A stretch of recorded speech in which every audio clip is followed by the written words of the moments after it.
Hello student, welcome back to my channel my ideal class. और student, हम आपको बताना चाहेंगे कि आपकी ये जो है आज some basic concept of physics की 8वीं क्लास है। और इसके पहले हमने आपकी बेसिक फिजिक्स से 7 क्लासें करवा दी हैं। और यदि आपने उन 7 क्लासों को अटेंड नहीं किया है तो आप इस चैनल की प्लेलिस्ट में जाइए और आपको एक प्लेलिस्ट मिलेगी जिसका नाम है फिजिक्स क्लास 12। तो आप वहां से उन 7 क्लासों को अटेंड कर सकते हैं और अपने उन टॉपिकों को तैयार कर सकते हैं। तो स्टूडेंट, हम इस क्लास में जो है some physical contents, some physical symbol and some numeric value यानी कि सम फिजिकल कांस्टेंट यानी कि कुछ भौतिक नियतांक, सम फिजिकल सिंबल और कुछ भौतिक प्रतीक एंड यानी और सम न्यूमेरिक वैल्यू यानी कि आंकिक मान पढ़ेंगे। यानी कि इस क्लास में हम जो है कुछ भौतिक नियतांकों के बारे में जानेंगे, कुछ सिंबलों के बारे में जानेंगे और कुछ आंकिक मानों के बारे में जानेंगे कि आखिरकार ये नियतांक क्या होते हैं। और ये जो सिंबल होते हैं, कुछ चिन्ह आते हैं बने हुए, वो नहीं आप पहचान पाते, उन्हें हम इस वीडियो में जानेंगे।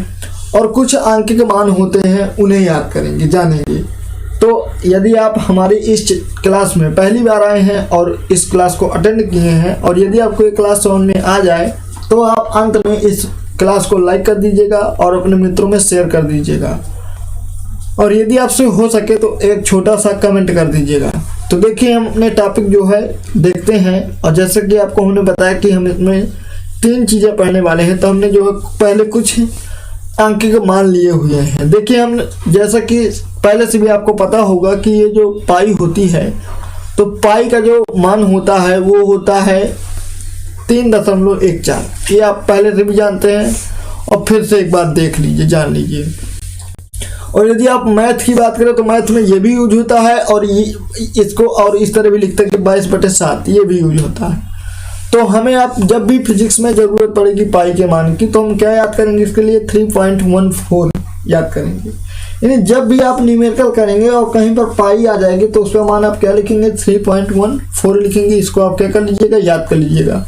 इसी तरह हमने इसी टॉपिक में से एक मान और लिखा है √2। √2 क्या होता है? देखिए, आप खूब सारा पढ़े हैं, 6, 7, 8 में वर्गमूल पढ़े जाते हैं। ये वर्गमूल लिखा हुआ कि √2 का वर्गमूल क्या होता है। तो यदि आप √2 का वर्गमूल लेंगे तो ये आता है 1.414। या तो आप इसको याद कर लीजिए या फिर अपना निकालना सीख लीजिए। और इसी तरह हमने जो है तीसरा अंकिक मान लिया √3 यानी √3। इसका जो अंकिक मान होता है वो होता है 1.732।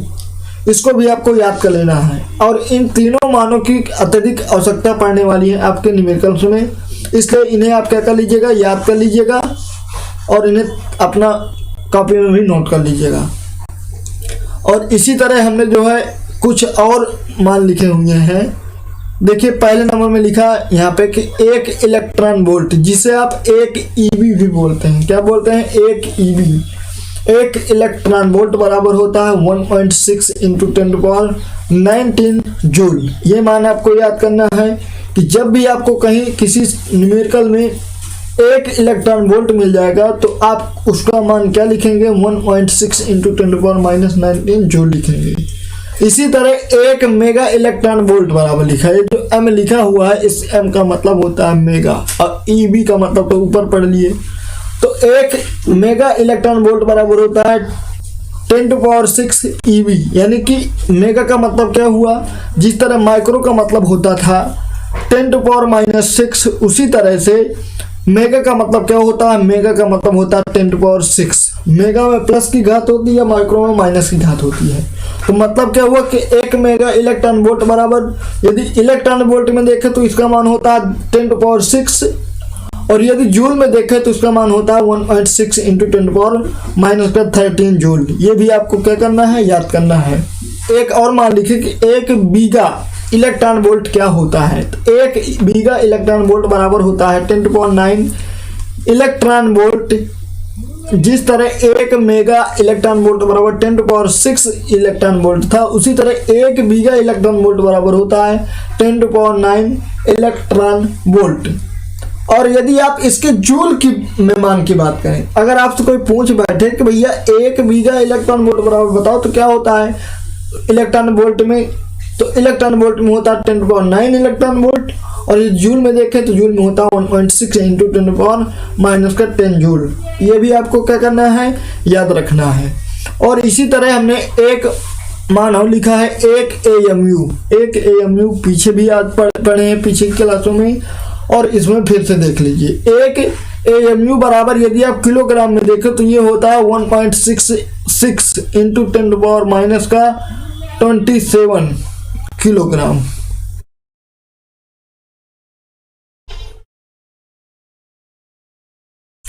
मतलब क्या हुआ कि 1 AMU का यदि किलोग्राम में मान देखें तो ये क्या होता है 1.66 × 10⁻27 kg होता है। और यदि मेगा इलेक्ट्रॉन वोल्ट में देखें तो क्या होगा 931 मेगा इलेक्ट्रॉन वोल्ट। यदि इलेक्ट्रॉन वोल्ट में देखें तो क्या होगा, ये बन जाएगा आपका 931 × 10⁻6 इलेक्ट्रॉन वोल्ट। तो ये मान आपको क्या करना है, याद करना है, और हमें उम्मीद है कि आपको ये सभी मान बढ़िया समझ में आए होंगे। और देखिए उसी के साथ हमने जो है अगला नाम दिया था उस थंबनेल में कि कुछ फिजिकल सिंबल यानी कि भौतिकी के कुछ प्रतीक चिन्ह। तो देखिए कुछ चिन्ह मिलने वाले हैं आपको आगे, जैसे ही लेसन शुरू होंगे तैसे इन चिन्हों की आपको आवश्यकता पड़ेगी। तो इन चिन्हों के आप नाम जान लीजिए कि आखिरकार ये कौन से चिन्ह है, इसका नाम हम क्या पढ़ेंगे, क्या होता है, इसलिए इन्हें आप क्या कर लीजिए, याद कर लीजिएगा और अपना जो है कॉपी में भी नोट कर लीजिएगा। तो देखिए पहला आपका चिन्ह बना हुआ है ये इस तरह से, इसको आप क्या पढ़ते हैं हिंदी में, इसको पढ़ते हैं टो लिखा हुआ है। अगर कहीं पर भी आपको ऐसा चिन्ह मिल जाए तो आप जान लेना कि क्या है, टो लिखा है, टो। कहीं टाउ भी पढ़ा जाता है, टाउ। तो ये भी अपना ध्यान दिए रहिएगा कि ये क्या होता है, टाउ होता है। और इसको आपने कहाँ पढ़ा है, कक्षा 11वीं में पढ़ा है। देखिए अगला चिन्ह है आपका इस तरह का, और इस चिन्ह का नाम क्या है, एप्सिलॉन है, एप्सिलॉन नाम है इसका। अगर आपको कहीं मिल जाए ऐसा चिन्ह तो क्या पढ़ेंगे आप, इसको एप्सिलॉन पढ़ेंगे, ये एप्सिलॉन पढ़ेंगे इस तरह का। तो इसको क्या करना है, याद रखना कि ये क्या है, एप्सिलॉन है, एप्सिलॉन। देखिए ये बना हुआ है, इसको भी आप 10वीं से जानते चले आए कि क्या होता है, गामा होता है। इसके बताने की आवश्यकता नहीं थी, लेकिन अब लिखा हुआ है तो बता दे रहे हैं, ये हुआ। और देखिए इसी चिन्ह को आगे थोड़ा सा अंतर है इन दोनों में, बस थोड़ी सी अंतर है। इसे आप जीरो नहीं पढ़ेंगे, ये एप्सिलॉन लिखा हुआ पहले, ये जो लिखा हुआ है क्या लिखा है, एप्सिलॉन लिखा है, यहाँ पे आप जाने हैं। लेकिन इसके बगल में जो जीरो लिखा हुआ है इसका मतलब है नॉट। क्या पढ़ेंगे आप, नॉट। तो मतलब क्या कि एप्सिलॉन नॉट। जहां पर भी आपको ये मिलेगा इस तरह का लिखा हुआ तो आप क्या जानेंगे कि एप्सिलॉन नॉट लिखा हुआ है। ये नहीं कि आप पढ़ने लगे एप्सिलॉन जीरो, एप्सिलॉन नॉट पढ़ेंगे उसको। और जैसे आप पहला लेसन शुरू करेंगे तो उसी में आपको इनके जो है मान मिलने लगेंगे।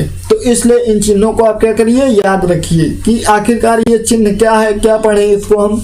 और देखिए अगला चिन्ह बना है आपका ये इस तरह से, आधा ना जैसा। आधा ना जानते हो ना, जिसमें डंडा नहीं खींचा जाता है। तो इसको आप फिजिक्स की भाषा में क्या पढ़ेंगे, सिग्मा पढ़ेंगे। क्या पढ़ेंगे, सिग्मा पढ़ेंगे। याद रखिएगा कि भैया जब आधा ना के नीचे चिन्ह आएगा तो क्या लिखा होगा, वो लिखा होगा आपका सिग्मा। और इसकी भी बहुत ज्यादा आवश्यकता पड़ती है। और देखिए इस तरह से बना हुआ है एक चिन्ह, ऐसे करके बना हुआ है। इसके बगल में छोटा सा प्यारा सा नन्हा सा एम लगा हुआ है। तो ये एक्स नहीं लिखा है, एक तरफ का पार्ट क्या है, बड़ा है, और एक तरफ का पार्ट छोटा है। और इस चिन्ह का नाम क्या पढ़ेंगे आप, उसके बगल में लिखा हुआ है देखिए काई एम। क्या पढ़ेंगे, काई एम। मतलब जहां पर भी आपको ऐसा चिन्ह मिल जाए तो क्या पढ़ना है, आप उसको काई पढ़ना है। और जो भी उसके बगल में लगा हो उसको पढ़ने में तो आपको कोई आवश्यकता नहीं होगी। यानी ऐसे चिन्ह को क्या पढ़ेंगे, काई पढ़ेंगे। तो मतलब क्या कि काई एम लिखा हुआ है ये। और देखिए आगे हमने एक हेडिंग उसी थंबनेल में और लिखी हुई थी कि फिजिकल कांस्टेंट्स, अर्थात क्या, भौतिक नियतांक। तो देखिए हमने यहाँ पे कुछ भौतिक नियतांकों के मान लिखे हुए हैं। तो देखिए पहला मान हमने लिखा प्रकाश की चाल। प्रकाश की चाल को कैसे लिखते हैं, स्मॉल सी से लिखते हैं, कक्षा 10वीं में पढ़े थे आप कि प्रकाश की चाल का मान क्या होता है, तो इसका मान होता है क्या 3.0 इंटू 10⁸ मीटर प्रति सेकंड। तो आपको क्या करना है, प्रकाश की चाल याद किए रहना है कि इसको किससे डिनोट करते हैं, इसको स्मॉल सी से डिनोट करते हैं। इसका मान क्या होता है 3.0 इंटू 10⁸ मीटर प्रति सेकंड होता है। देखिए अगला मान आया है आपका प्लांक नियतांक। शायद आप इसको 11वीं की केमिस्ट्री में पढ़े होंगे, और नहीं पढ़े होंगे तो अब आप 12वीं की फिजिक्स में पढ़ लीजिएगा। तो देखिए प्लांक नियतांक स्मॉल h से डिनोट किया जाता है, यानी जहां पर भी आपको स्मॉल h लिखा मिल जाए तो आप जान जाइए कि क्या लिखा है, प्लांक नियतांक लिखा हुआ है। और इसका जो मान होता है वो होता है 6.6 इंटू 10⁻⁻34 जूल सेकेंड। अब देखिए अगला नियतांक है मूल आवेश, यानी कि जिसे आप स्मॉल ई से लिखते हैं, इसे आप इलेक्ट्रॉन भी बोलते हैं। तो इलेक्ट्रॉन पर यदि आप आवेश की बात करें, ये जो मूल आवेश लिखा हुआ है यहाँ पे, इसका मतलब ही क्या होता है, इलेक्ट्रॉन। तो देखिए यहाँ पे जो मान लिखा है, ये लिखा है 1.6 इंटू 10⁻⁻19 कूलम। अब देखिए इसको लिखा भी गया है नीचे की इलेक्ट्रॉन का आवेश ई, क्या लिखा है, -1.6 इंटू 10⁻⁻19 कूलम। अब देखिए कहो सर ये है तो दोनों, आपने उसको इलेक्ट्रॉन क्यों कह दिया। तो ध्यान दिए रहिएगा कि जब मूल आवेश आएगा तो धन का लिया जाएगा मान, इलेक्ट्रॉन जब आएगा तो माइनस का मान लिया जाएगा, लेकिन माइनस ज्यादा कभी यूज नहीं किया जाता है। और यदि आप प्रोटॉन की बात करें, तो प्रोटॉन का भी मान यही होता है, बस अंतर क्या होता है, प्लस का। यानी कि प्रोटॉन को क्या बोलते हैं, मूल आवेश बोलते हैं। यानी प्रोटॉन पे जितना आवेश होगा उतना ही मूल आवेश पे भी क्या होगा, आवेश होगा। और बस इलेक्ट्रॉन में भी उतना ही आवेश रहता है, लेकिन किस रूप का होता है, वो ऋण का होता है। तो हमें लग रहा है कि आपको ये तीनों मान बढ़िया समझ में आए होंगे। और देखिए अगला एक नियतांक है आपका इलेक्ट्रॉन का द्रव्यमान, स्मॉल m से लिखा जाता है बेचारा। इसको कैसे लिखते हैं भैया, ध्यान दे रहिएगा कि इलेक्ट्रॉन का द्रव्यमान, इसका यूज आपके दूसरे चैप्टर में होने वाला है। ज्यादातर जब भी आप न्यूमेरिकल हल करेंगे तो इसका यूज होगा, इसलिए आप क्या करिएगा, इसको जो है याद रखिएगा। यदि आपसे कोई पूछ बैठे कि बताओ भैया इलेक्ट्रॉन का द्रव्यमान क्या होता है, तो ये होता है 9.1 इंटू 10⁻⁻31 किलोग्राम। तो आपको क्या करना है, इन्हें जो है अपने नोटबुक में लिख लेना है और याद कर लेना है। और देखिए उसी टॉपिक के साथ अभी और कुछ मान है, मात्रक है, कुछ नियतांक हैं। तो देखिए ध्यान से, आया है आपका कूलाम बल नियतांक। तो भैया जब कूलाम चच्चा आए थे ना, तो उन्होंने अपना पर्सनल नियतांक दिया था, जब उन्होंने अपना नियम बनाया था। तो जैसे आपका लेसन शुरू होगा तो आप सबसे पहले किसके बारे में पढ़ेंगे, कूलाम के बारे में पढ़ेंगे। तो जो कूलाम बल नियतांक का मतलब होता है वो होता है 1/4πε0। क्यों, अभी हमने आपको बताया ना कि इस चिन्ह का नाम क्या है, पाई है, इसका नाम क्या है, ε0 है। मतलब क्या हुआ कि 1/4πε0। जब भी आपको ये मिल जाए तो और कोई पूछे आपसे कि ये क्या लिखा हुआ है, तो आप क्या बताएंगे उसको कि कूलाम बल नियतांक लिखा हुआ है।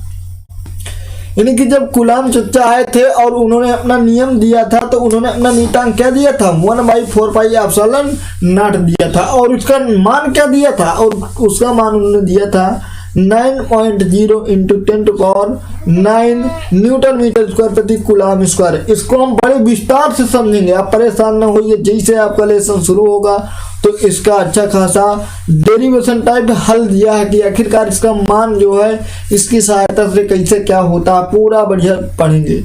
तो आपको अभी फिलहाल क्या करना है, याद रखना कि कूलाम बल नियतांक क्या है, 1/4πε0 है। इसका मान क्या होता है, 9.0 इंटू 10⁹ न्यूटन मीटर स्क्वायर प्रति कूलाम स्क्वायर। और एक बात और हम आपको बताएं कि मान के साथ ही साथ आंकिक मान जब आप याद कर लेना तो उसके साथ मात्रक लगाना क्या होता है, अनिवार्य होता है। और यदि आप मात्रक नहीं लगाते हैं, भले चाहे आपका मान पूरा का पूरा भले क्यों ना सही हो, लेकिन क्या माना जाएगा, वो गलत माना जाएगा जब तक आप उसके साथ मात्रक उसका नहीं लगाते हैं।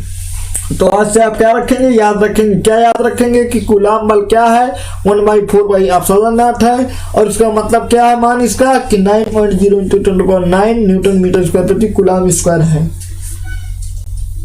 अगर आपसे कोई यही पूछ ले कि कूलाम बल नियतांक का मात्रक क्या होता है, तो याद किए रहिएगा न्यूटन मीटर स्क्वायर प्रति कूलाम स्क्वायर होता है।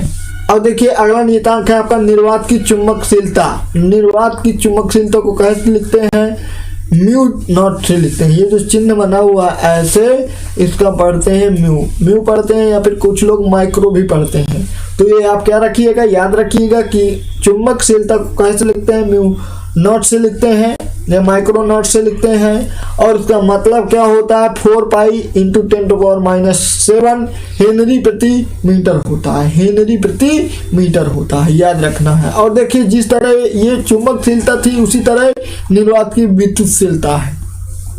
तो देखिए चुंबकशीलता को कैसे लिखते थे, म्यू नॉट या फिर माइक्रो नॉट से लिखते थे। और अब निर्वात की विद्युतशीलता को, वो क्या थी, चुंबकशीलता थी, ये क्या, और ये क्या है, ये विद्युतशीलता है। इसको कैसे लिखते हैं, एप्सिलॉन नॉट से लिखते हैं। आया करता है मात्रक कि भैया विद्युतशीलता का फलाने का करिए, तो आपको क्या रखना है याद कि विद्युतशीलता कैसे लिखी जाती है, एप्सिलॉन नॉट से लिखी जाती है। और यदि इसके मान की बात करें हम, तो इसका मान क्या होता है, 8.85 इंटू 10⁻12 फैराड प्रति मीटर। ये आपको क्या रखना है, याद रखना है। और देखिए आवोगाद्रो संख्या यानी कैपिटल एन से डिनोट की जाती है ये।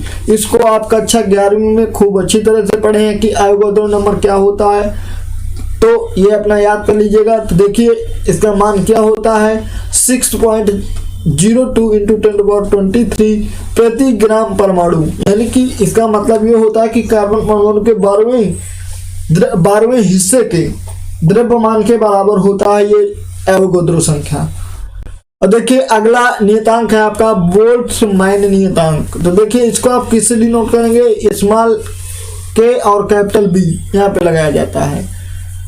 तो आप इसको याद रखिए कि बोल्ट्जमैन नियतांक कैसे लिखा जाता है, स्मॉल के एंड कैपिटल बी। और इसका जो मान होता है क्या होता है, 1.38 इंटू 10⁻23 जूल प्रति केल्विन। ये जो कैपिटल के लिखा है इसका मतलब होता है केल्विन।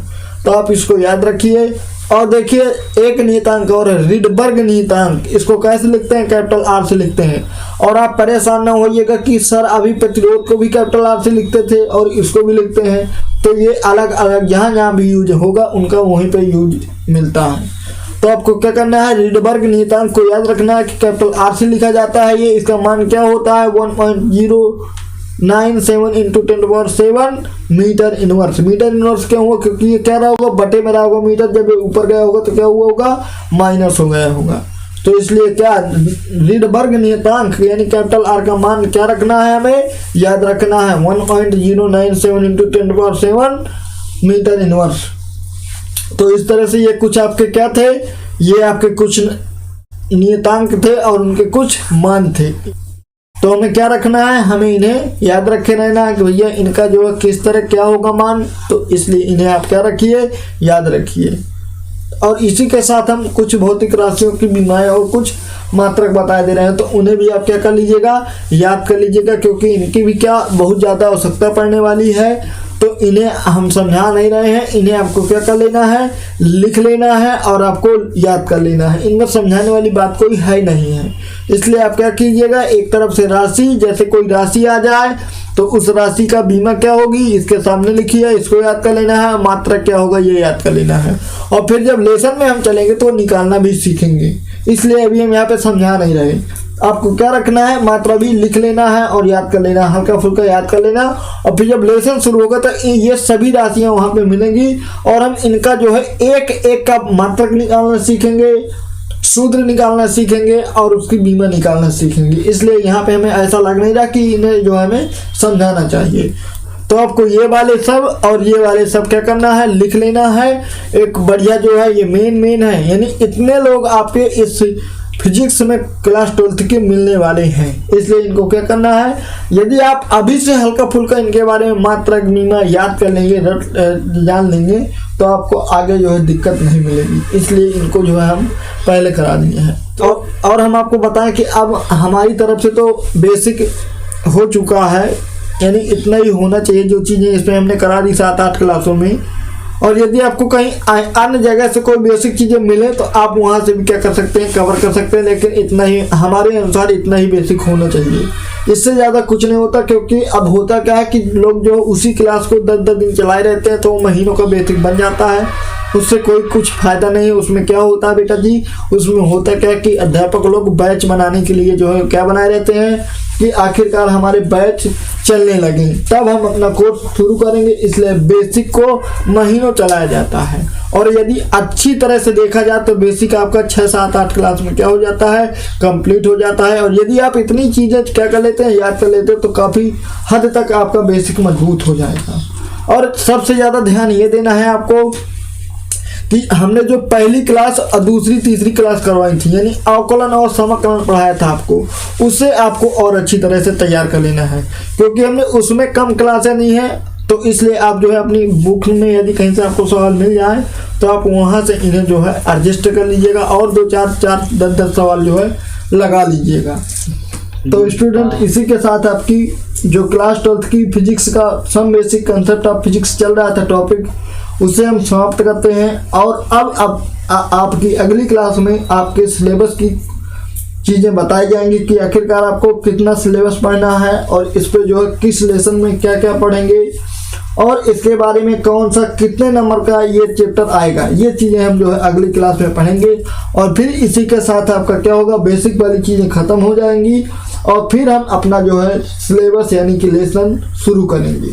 तो स्टूडेंट, यदि आप हमारे इस चैनल में पहली बार आए थे और वीडियो को देखे हैं और यदि आपको ये समझ में आए हैं, कुछ भी आया हो हल्का फुल्का, कुछ भी सीखे हो, तो आप इस वीडियो को क्या कीजिए, अपने मित्रों में शेयर कर दीजिए और इस वीडियो को लाइक करके जाइए। और यदि चैनल को सब्सक्राइब नहीं किया तो चैनल को सब्सक्राइब करके जाइए और बेल आइकन प्रेस कर लीजिए। क्योंकि यदि आप मान लीजिए थोड़ा सा भी इस चैनल को देखेंगे तो आपको कुछ ना कुछ तो नॉलेज मिलेगी ही मिलेगी। तो आपको क्या करना है, अपने YouTube के सब्सक्राइब बटन को दाबना है और घंटा जरूर बजाना है।